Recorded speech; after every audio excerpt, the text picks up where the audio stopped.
Oil వేసుకోవాలి. మెంతుల పులుసు రెడీ చేసి చూపిస్తున్నాను మీకు.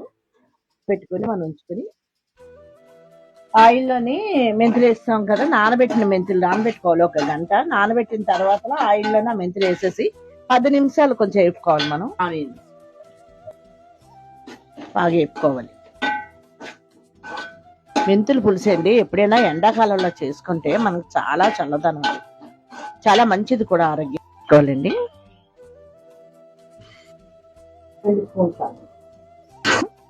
కారం నేను 3 స్పూన్లు వేసుకుంటున్నాను. మెంతులు నానేసిన నీళ్ళండి ఇవి. ఆ వాటరే, మనం మెంతులు నానేసిన వాటరే. ఇప్పుడు దీన్ని మనం 10 నిమిషాలు మూత పెట్టేసి ఉడకనియాలండి. స్మెల్ మనకి మెంతులు ఇలా ఉడుకుతుంటే స్మెల్ చాలా బాగుంటుంది. వేసుకుంటేనే మనం బాగుంటది మెంతుల పులుసు.